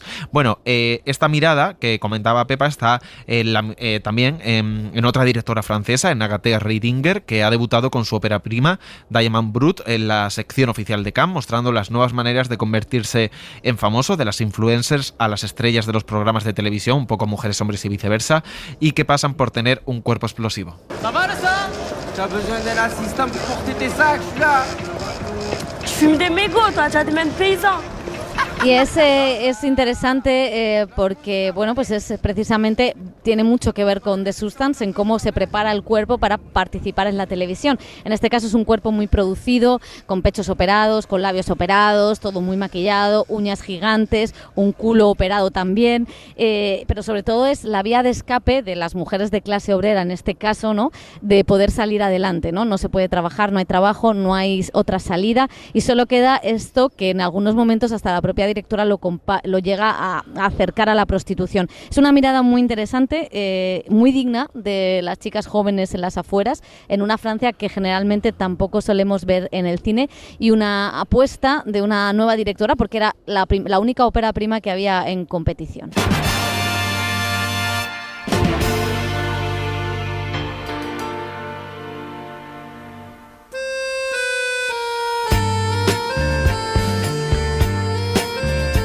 Y hablando de miradas femeninas y en pleno contexto del Me Too francés, se ha estrenado también en Cannes una película, en Cannes Premiere, una película que revisa la violencia ejercida en el cine contra las actrices. Es María, de Jessica Palud. Se ha presentado, como decía, en esta sección paralela, que lleva solo algunos años en Cannes, y con ella se ha homenajeado a la actriz María Schneider, la protagonista del Último tango en París. Escúcheme, señor. Tengo que irme. Mira usted, señor, no tengo más remedio. La cama es demasiado grande para la habitación. No sé cómo te llamas. No tengo nombre. ¿Quieres saber el mío? No, no me lo digas. No quiero saber tu nombre. Tú no tienes nombre y yo tampoco tengo nombre. No hay nombres. Aquí no tenemos nombre. Estás loco. Es posible que lo esté, pero no quiero saber nada de ti. No quiero saber dónde vives ni de dónde eres. No quiero saber absolutamente nada de nada. ¿Has comprendido? Me asusta. Nada. Bueno, pues habíamos leído las entrevistas con la actriz después de ese rodaje, pero la fuerza de este biopic clásico que ficciona ese momento, el momento de la violación en la escena, famosa escena de la mantequilla en El Último tango en París, como contaba la actriz, fue una violación doble, primero por Marlon Brando, actor que trabajaba con ella y al que aquí interpreta Matt Dillon, y también una violación por parte del director Bernardo Bertolucci, que pedía todavía más. Ana María Bartolomei, la actriz del acontecimiento, da vida a una María Schneider que nunca superó aquel trauma. Maybe we'll find a treasure. Yeah? Mm-hmm. What about that? Maybe we look inside here. Maybe we find a treasure here. What are you afraid of? Un relato tremendo que además tiene, Pepa, no sé cómo estará la peli, pero que tiene mucha historia detrás, porque incluso Jessica Palud, ¿no? Trabajó con Bertolucci en Soñadores, con lo cual sí, ella, es una historia como encadenada casi. Ella fue la asistente de dirección y ahí es cuando empezó a tomar conciencia de qué estaba pasando en el cine. Lo dicho, hemos oído mucho sobre esa escena, sobre una película que tuvo un revuelo tremendo, que fue prohibida por el Vaticano en Italia. La actriz tuvo un bochorno tremendo, la abandonaron en la promoción, lo pasó fatal. Pero sobre todo, aparte de el ficcionar esa escena, es tremendo, ¿no? Porque estás viendo todo el artefacto de cómo se hizo y qué pasó realmente. Pero luego, aparte, sí que hay muchos momentos de cómo eran los rodajes en aquel entonces, de cómo se hacía desnudar a las actrices, de cómo se trataba a las mujeres y de cómo toda la industria se cerró en banda, ¿no? Desde su representante hasta su padre, que era un actor que nunca la había reconocido, y cómo esta mujer pues cayó en la heroína, murió muy pronto. Solo después de su muerte Bertolucci le pedía perdón, ¿no? Así que la verdad es que es una película muy sencilla, que quizá no apuesta en nada visual. La fuerza es recrear aquella violación de una película que es historia del cine.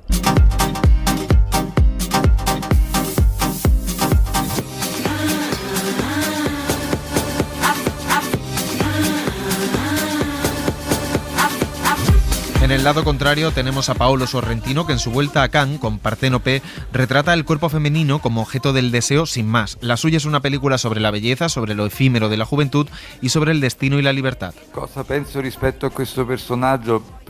Sento molte cose. Intanto grande affinità per alcuni aspetti, per l'aspetto del vedere. Y decía que qué sentía sobre este personaje, pues que muchas cosas, mucha afinidad.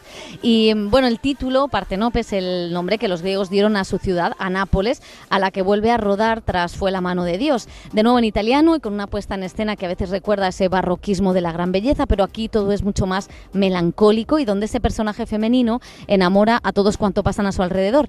Incluso a su hermano, a su padre, sí, lo han oído, o a John Cheever, escritor gay al que interpreta Gary Oldman.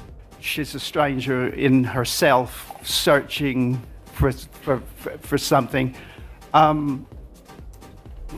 How I see it. Decía Gary Oldman, ¿no? que es un extraño en sí mismo buscando algo, y que cómo percibía a este personaje en ese universo sorrentiano, ¿no? Que es como muy particular, pero luego Sorrentino tiene ojo, ¿no? para fichar a los actores. Bueno, sí, ha fichado a una actriz, a una modelo en realidad, y lo que hace es seguir la cámara. Era más por Gary Oldman.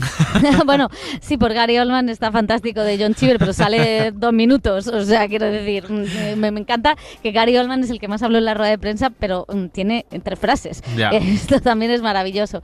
Hay una sexualización extrema, como en todas las películas de Sorrentino, pero quizá aquí la vacuidad de sus películas es muchísimo mayor, ¿no? Es una chica de la que todo el mundo dice que es muy lista, pero nunca la vemos hablar, solo la vemos fumar y con un escote, por lo que las side boots, que ha sido un término que hemos aprendido en este Festival de Cannes, que es cuando la teta se te sale por el lado, pues eso que le pasó a Paz Vega en aquella edición de los Goya, pues esto pasa todo el tiempo en esta película, que sí que tiene escenas memorables, como un paseo por las callejuelas más pobres de Nápoles, pero que si decíamos antes de Limonov que estaba vacía de contenido, esta sí que está vacía y despolitizada a tope, porque estás hablando del Nápoles desde los años 50 hasta la actualidad y realmente no hay ninguna cosa sobre tu ciudad, que es una ciudad marcada por la corrupción, por la mafia, por la pobreza, por la tragedia de alguna manera. Es una película bellísima, pero es excesiva. O sea, hay momentos en que parece un anuncio de Yves Saint Laurent, que por cierto ha pagado la película, ¿no? Y es una pena porque la gran belleza era un portento, ¿no? Y aquí yo creo que no es capaz de darle esa fuerza. O sea, que hemos tenido, José, un poco de todo. Escenas old school, ¿no? Como las de Megalópolis y La pajilla de O Canadá, y otras escenas pues de sexo muy bien tratadas. O sea, el cine de transición no sé hacia dónde va, si hacia un lado o hacia otro.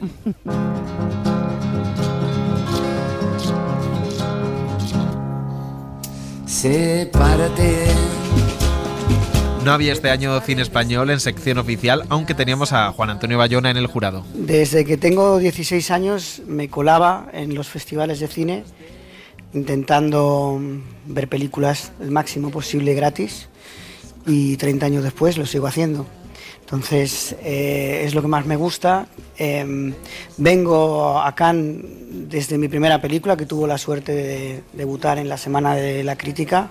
Tuve una experiencia fantástica y he venido muchas veces como espectador. Siempre que no estoy rodando intento venir 3-4 días y ver el máximo de películas y tener una visión del cine que se está haciendo en todo el mundo. Ahora estoy de jurado y tengo la suerte de poder ver toda la selección y valorar, sabiendo la responsabilidad que eso implica.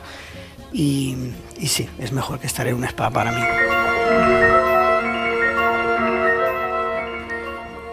Bueno, pues se ha dado un buen tute de películas, el spa lo va a necesitar justo ahora, porque lo cierto es que menudo trabajo hacen también los miembros del jurado.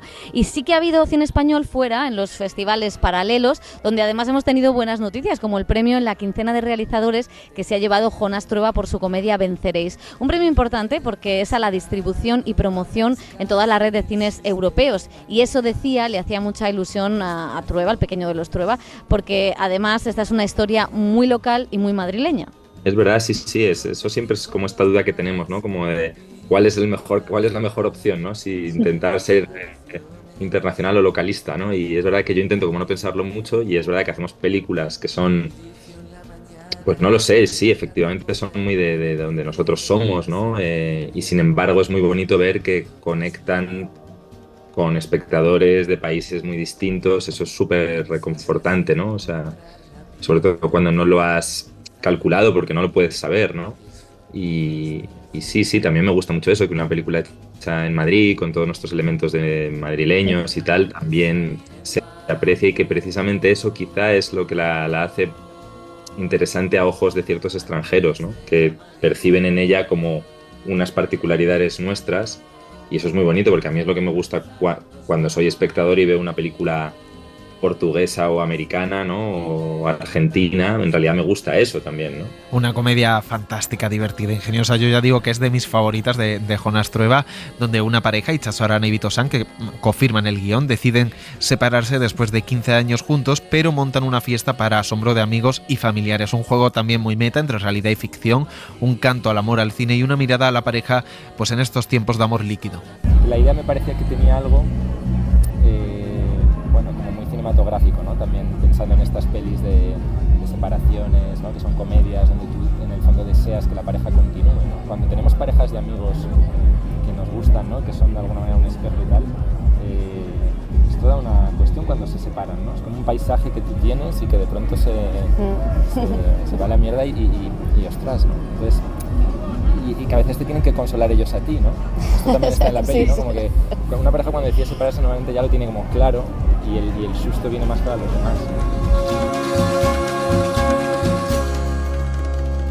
Pues la verdad es que ha sido todo un subidón que ganara de nuevo. El año pasado ganó Elena Martín Jimeno con Criatura, ese mismo premio de la quincena. Tuvo muy buenas críticas, no solo europeas, también americanas. A mí me gusta mucho esa mirada a la disolución de la pareja, sobre todo a cómo el cine nos hace mejores, a cómo, a cómo es posible otra manera de separarse, otra manera de buscar piso, otra manera de ser pareja, ¿no? Me parece una película preciosa y precisamente si él mira la disolución de la pareja, otra cineasta española, Elena López Riera, de la misma generación, se centra en las bodas y en qué significado tiene ese rito para las mujeres que se casaron en los 60, 70 y 80. Imágenes de archivo de mujeres anónimas, testimonios de algunas de ellas, conforman este mediometraje, Las novias del sur, que la directora ha dedicado a su madre y que tuvo una proyección muy especial en la Semana de la Crítica. Soy muy joven, lo que pasa es que claro, hasta que he cumplido 42 y no me he encontrado en una situación personal que dista mucho de lo que se esperaba para mí, ¿no? Por lo menos por mi tradición, por mi familia, por mi educación, que es pues una mujer sin pareja, sin hijos, etcétera, etcétera, y lo que te devuelve la sociedad también, ¿no? Cuando eres una mujer de 42 años sin pareja y sin hijos y que constantemente la puta conciliación, no sé qué, no sé cuánto. O sea, que creo que hasta que no llegaba a ese punto personal no podía yo misma haber hecho como el crack que he hecho. Bueno, lo digo en la película, no es ningún secreto, ¿no? Que estoy viviendo como una crisis bastante fuerte y creo que no había entendido, a lo mejor sigo sin entenderlo, pero sí que no había entendido como la crisis que me provoca mirarme en el reflejo de mi madre y de todas las mujeres que han venido antes que yo y ver que me parezco y no al mismo tiempo, ¿no? Hay algo de como freudiano, ¿no? Como decía Freud, de lo inquietante de lo cotidiano, ¿no? De ver esa cara y decir, bueno, soy yo, pero no soy yo, ¿no? Y no sé si es terrible o hermoso. Hay algo ahí que siempre me ha obsesionado, me ha dado mucha alegría y mucho miedo al mismo tiempo, ¿no? Que es lo que digo literalmente en la película. Noche oscura y tenebrosa,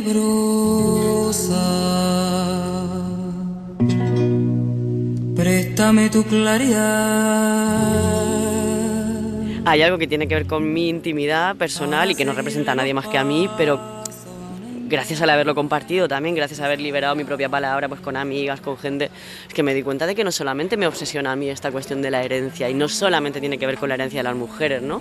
O con la herencia, o cómo el feminismo está revisitando una herencia cultural, patriarcal, etcétera, etcétera. Creo que es algo bastante común, o sea, que la gente no sepa qué hacer con lo que le han enseñado, ¿no?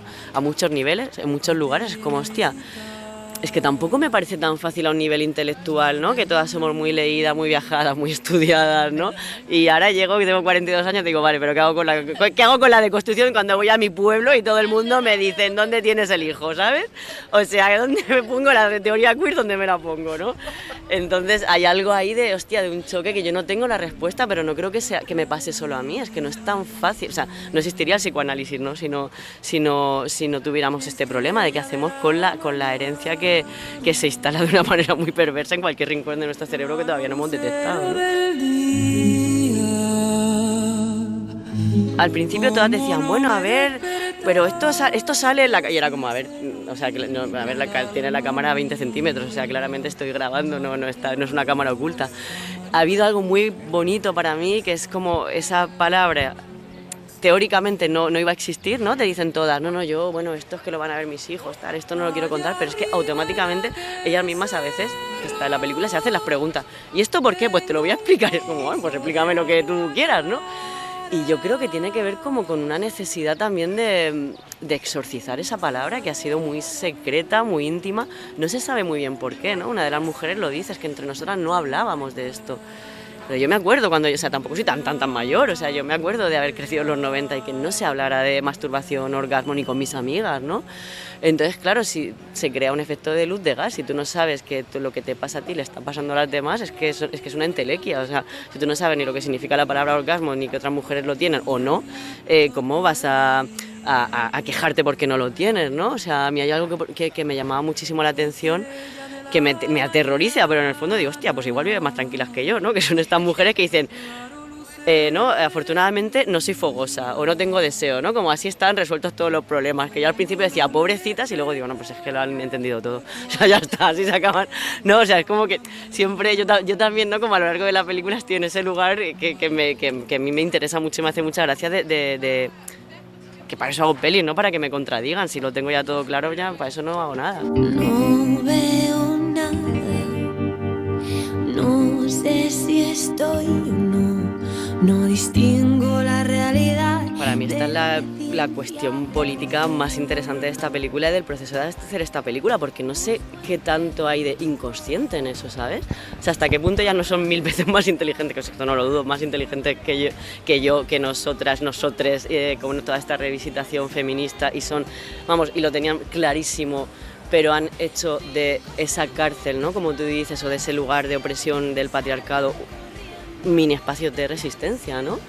Que me parece lo más inteligente y para mí la lección más importante, ¿no? Como, bueno, nos habéis puesto en este lugar terrible, pero no somos víctimas, ¿no? O sea, estas mujeres no tienen, ni hablan como víctimas, ni tienen una lectura de sus vidas como las peores de las vidas, y han vivido cosas chunguísimas, que yo he decidido en muchas ocasiones no poner en montaje por esto, ¿no? O sea, son mujeres que, a pesar del lugar que la sociedad les ha dado, han sido capaces de encontrar sus lugares de goce, disfrute, y para mí esto es una lección política de agárrate, ¿sabes? O sea, ¿quién te crees que eres? Que nosotras, pese a todo esto, hemos seguido para adelante y aquí estamos partiéndonos el culo. O sea, hay algo de muy fuerte, y sobre el consentimiento también, ¿no? Que ahora está tan de moda lo del consentimiento. Me he podido leer por fin el libro de Clara Serra, que no lo había podido leer, que me parece increíble. Digo, hostia, claro, si es que esto es lo que dicen estas mujeres. O sea, hasta qué punto no siempre que dices sí es sí, porque tú no eres consciente de que puedes decir que no siquiera, ¿no? O sea, hay algo del derecho de pernada que te da el matrimonio, no hay una de ellas, dice cuando perdió la virginidad, y yo le pregunto, pero te pidió, o sea,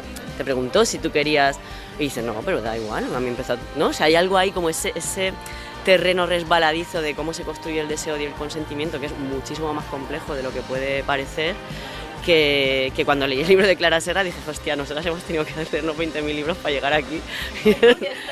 Y ellas, bueno, pues tienen nuestra experiencia de la vida, ¿no? Que es que son esos bigger than life estas mujeres, no sé. A mí me han dado muchas vueltas, como políticamente y personalmente, así como que cada entrevista me iba que no sabía de cómo había venido y cómo me había ido.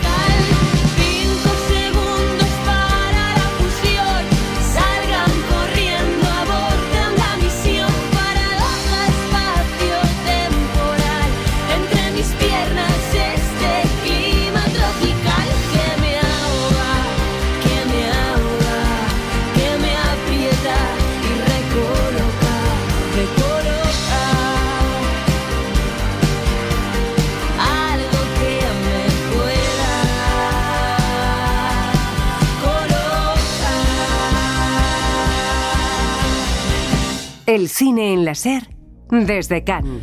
Viva la tristesse, vous ne m'aurez pas ce soir. J'ai enfin trouvé la sagesse et désormais les pleins pouvoirs. Quelle audace de me faire croire que je ne suis qu'un pauvre. Para ir terminando, Pepa, fuera de competición, pues también hemos apuntado algunos nombres, que es lo interesante de los festivales realmente, más allá de la pompa, las estrellas, que entiendo pues es lo que más nos llama la atención y lo que vende, y está muy guay, ¿no? Ir a una rueda de prensa de Coppola, de Cate Blanchett, de Meryl Streep, pero también es súper bonito en los festivales bucear un poco por secciones paralelas cuando tenemos tiempo y conocer pues a las voces emergentes, ¿no? O a los nuevos autores que la industria propone o a los que ha seleccionado, ¿no? Para que los veamos y que vayamos conociendo también el trabajo que van desarrollando estos directores y directoras más jóvenes. Y fíjate, hay que apuntar Federico Luis con Simón de la Montaña. Es la película que ha ganado en la Semana de la Crítica. Es una película argentina y tal como está ahora el cine argentino, pues es importante que esta película vaya a distribuirse, que esta película se vea. Es la historia de un chico que se integra en un grupo de personas con discapacidad, finge ser uno de ellos y lo hace a espaldas de sus padres. Y es precioso esas dinámicas de amistad, pero a la vez es muy turbio porque se está haciendo pasar por un discapacitado en un centro. Ya digo, es una película película que además cuenta todo el contexto de crisis económica en Argentina.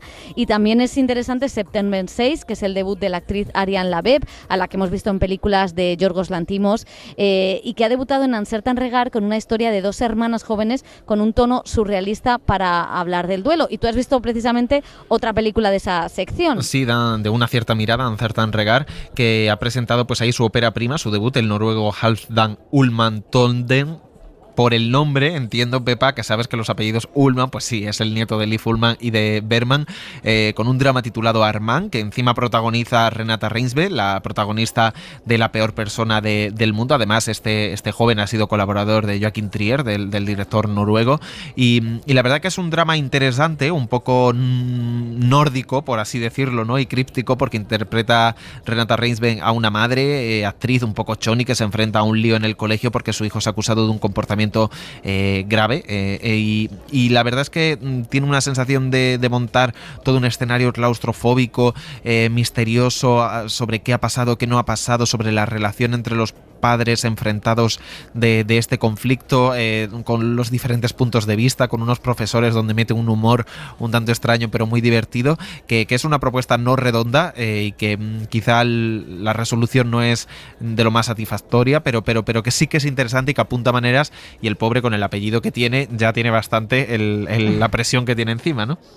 Y luego hay mucho cine francés emergente, hay muchos nuevos directores que han debutado aquí, y siempre preguntamos a Ken Loach o a los Dardenne o a directores veteranos si tienen herederos. Y hemos encontrado a un posible heredero, por lo menos de los hermanos Dardenne, Boris Lokine, con The Story of Suleiman, la historia de Suleiman. Es un refugiado que trabaja por las calles de París como repartidor de Uber, y mientras pues se va aprendiendo qué tiene que decir en la entrevista para pedir asilo. Cámara en mano, bajos fondos, el drama de un migrante. Todo recuerda a ese cine social de los hermanos belga, en una película muy interesante que ha gustado aquí mucho. Y también La Pampa es otra historia francesa, esta con el tema LGTBIQ, ¿no? Es la amistad de dos jóvenes en medio del motocross, descubriendo esa identidad sexual. Es una especie de rodeo un poquito más íntimo, ¿no? Y más LGTBI, que también es muy interesante.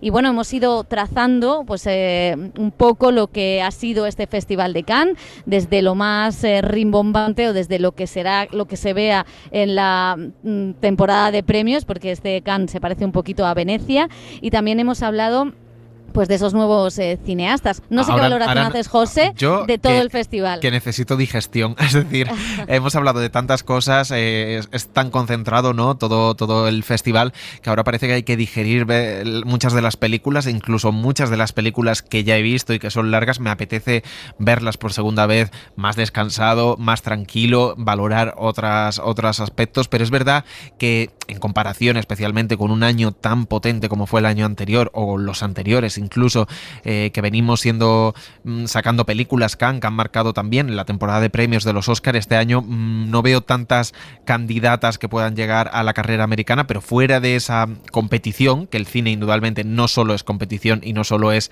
marketing y promoción, sí que yo volví con la sensación de un Cannes más desigual, más descafeinado, y con propuestas que había cosas interesantes, pero que no lograban ser películas ni redondas, ni emocionantes, ni había muchas voces periféricas hasta estos últimos días del festival, donde tú has visto algunos de esos directores que se salen un poco, ¿no? del carril de lo que hemos visto en este Cannes, que sinceramente sí que especialmente el primer fin de semana ha molestado un poco pues la invasión americana, ¿no? de estrellas americanas, tanto en directores como en protagonistas de películas que a lo mejor eran de autores del cine de autor europeo, pero protagonizadas por estrellas americanas. Yo creo que ese ha sido el problema, ¿no? Que aquí siempre hay cine americano y siempre hay estrellas, pero quizá este año la selección del cine americano es la que ha sido el error. Yo creo que el resto de la sección oficial, quitando a Nora, ¿no? Como ese cine americano, pero es un cine americano un poco en los márgenes de Hollywood, quitando el cine americano, la sección oficial ha sido muy, muy poderosa, como siempre. La película iraní es fantástica, la película india, la película portuguesa, la película francesa de Jacques Audiard. O sea, hay películas muy, muy poderosas y que yo creo que sí rompen maneras de contar. El problema ha sido que el cine americano, que es donde todo el mundo se fija y lo que todo el mundo quiere ver, y esto también es una reflexión, porque generalmente nos cuesta, estamos acostumbrados a los códigos del cine americano, a los códigos de un cine occidental cada vez más influenciado por el ritmo que marca el thriller hollywoodiense o la comedia hollywoodiense, y creo que luego es un problema para poder disfrutar otras películas que requieren otros ritmos, otras miradas y otro pozo. Yo creo que no es que haya sido una sección desigual, es que creo que lo que ha fallado es la selección del cine americano. Decía Fremo que había afectado mucho la huelga de Hollywood, que había menos películas donde elegir, y es verdad que han elegido películas que podían estar en Venecia, cuya calidad es menor, pero los nombres son muy grandes. Y eso me pasa con respecto al cine americano que hemos visto aquí, ya digo, salvo Anora. El resto de la sección oficial a mí me ha parecido exquisita y que ha propuesto ideas muy, muy novedosas, y hemos descubierto a unos nuevos directores. El Festival de Cannes sí que está en una época de transición. Y así pues cerramos un poco el círculo, ¿no? Porque hablábamos de ese Cannes de transición y es cierto que lo está, y debes repensar hacia dónde quiere ir. Si quieres seguir apostando por las estrellas y por solo tener relevancia en los Oscar, que está bien y es importante y este es un festival internacional y debe hacerlo, o si debe apostar también por un cine que marque la ruptura y que marque nuevos caminos.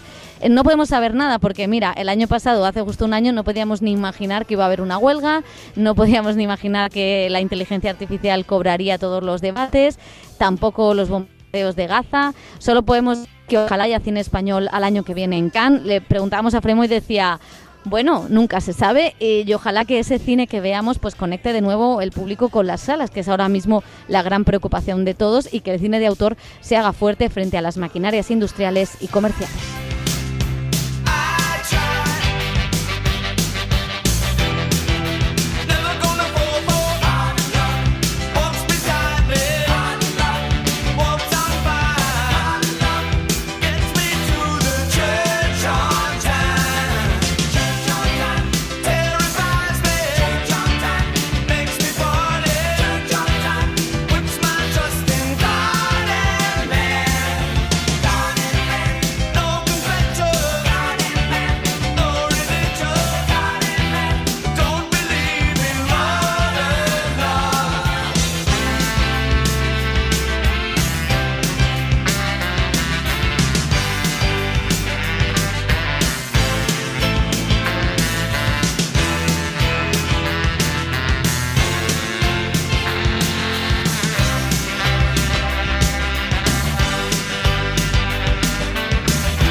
Suscríbete al Cine en la SER.